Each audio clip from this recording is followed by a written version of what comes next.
Welcome back to algebra. For our last couple of lessons, we've been talking about systems of equations.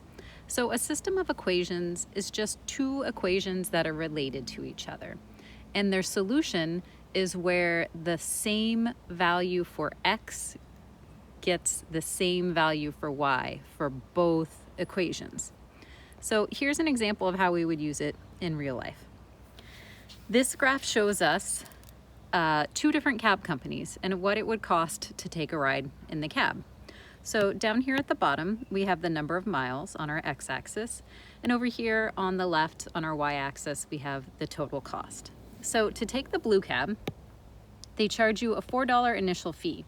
That's just for booking the cab. And then as soon as the cab starts moving, they charge you $1 per mile. For a yellow cab, they only charge you a $1 initial fee, but they then charge you $2 per mile. So if you wanted to decide which one is cheaper, you could simply graph both of these functions as equations, and you could see when they cost the same and when one costs more than the other. So as a quick review, to write the equation for the blue cab, if our total cost is our y value, which it is because it's on our y-axis, we write y equals $1 per mile, so that's 1x, because our miles are down here on our x's, plus that $4 initial fee. And then for the yellow, we would still have y because we're talking total cost, $2 per mile, so 2x, plus that initial $1 fee. Now, both of these have already been graphed for us. So if you look at the graph, you should see that 4, our y-intercept, is right here for the blue. And then the slope is 1, so we went up 1 over 1, up 1 over 1.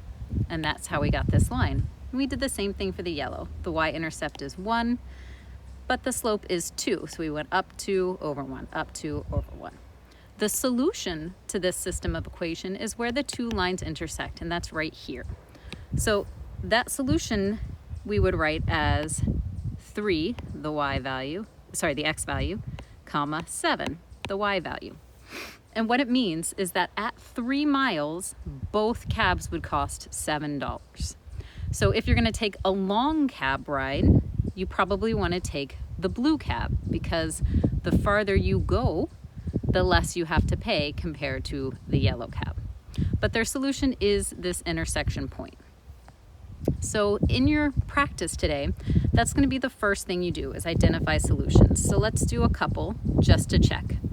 Here we already have our red and our blue equations graphed, and here's their intersection, 2, 5. And we got that from the x value and then the y value. That's their solution. So right next to them, we again have a red and a blue line. The solution to this system of equations would be -2, 1. That's my x value, that's my y value. But sometimes when you graph two equations, they look like a single line. That's what happened right here. So on this one, when it looks like a single line, what that means is you've actually graphed the same equation twice. So if they were cabs, they would cost the same at every single point. All that means is that there's an infinite number of solutions because every single point is shared by both equations. So for the solution, you could write infinite solutions. And sometimes when we graph our two lines, they don't intersect at all. That's what happened right here. If they don't intersect at all, that means they have the same slope. They're parallel. If they're parallel, they will never ever intersect, which is something you're going to get into a lot more in geometry next year. If they never intersect, that means there is no solution. So for this one, you would just write no solution. So two lines can either cross once, which would give you a single solution. That solution is exactly where they intersect, written as a point. So in this one, -3, -2. You can have infinite solutions where every single point is a solution because it looks like a single line, or you can have no solution where the two lines will simply never intersect. After you practice identifying solutions, you're then going to practice finding solutions through graphing. So we've got 3 examples here. You're only doing 2 on yours, but let's look at these 3 examples. So I'm going to start by making this one green. To find the solution of this system, I need to graph it. So remember, to graph, you always start at the y-intercept. In this case, that's 1. So I put a point right there. And then I use the slope to tell me how to move. It's -3/4, so I'm going to count down 3 boxes and then over 4 boxes and put another point. Now I see pretty quickly that I can't go any further, so I go back to my y-intercept and I'm continuing my line. I'm just going in the opposite direction. Now I'm going to go up 3/4. That's all of the points I can put for this line. So I go ahead and draw a line through it as best I can. Now you'll notice that on this blue one, I've changed my slope, and we're going to get into that in just a second. So I have 1/2 x minus 4. So I'm going to graph it the same way. My y-intercept is -4. So I put a point at -4. And my slope is 1/2.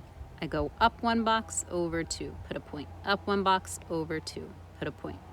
Once I've run out of room, go back to my y-intercept and reverse the pattern. Go down 1 and to the left 2. Go ahead and draw my line through it.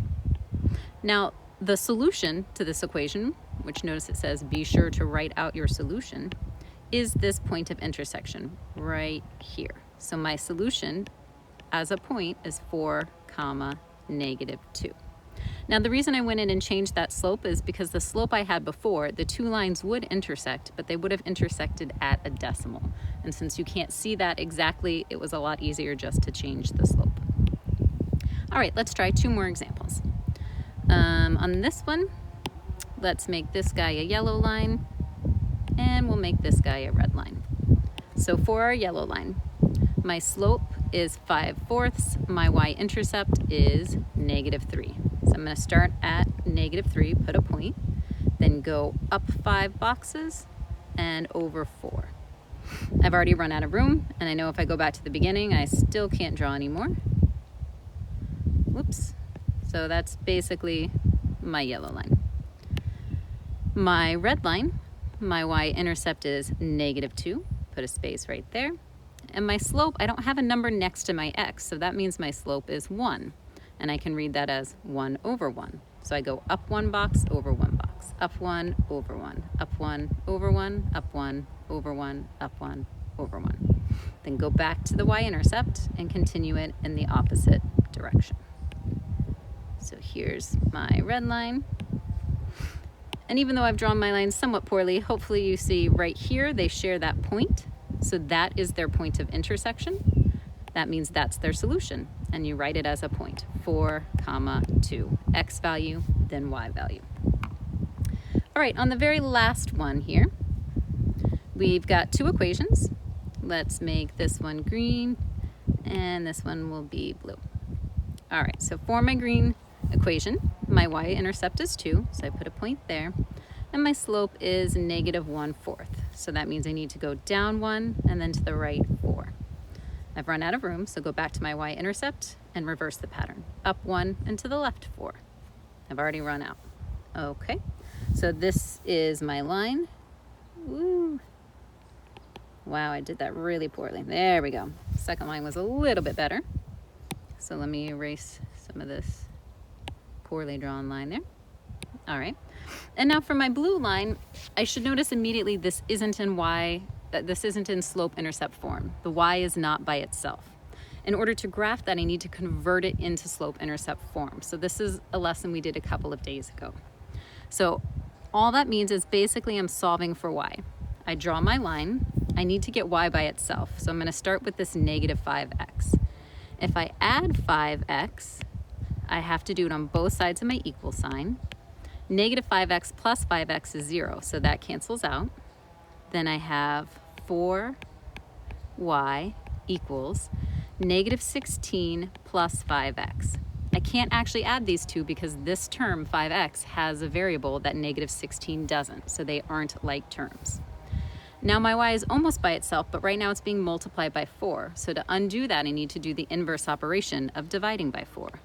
So I'll divide this side by 4 and everything on the other side of the equal sign by 4 as well.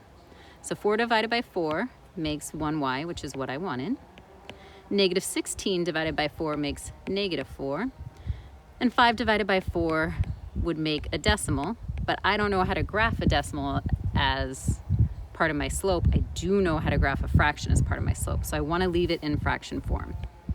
And then my last step was to write it out so that my fraction with my slope comes first, and this would be plus negative 4. So this is the equation I'm graphing. Now that I have it in slope-intercept form, that's easy for me. Here's my intercept, negative 4, and my slope is 5 over 4. So go up 5 boxes for 5 over 4.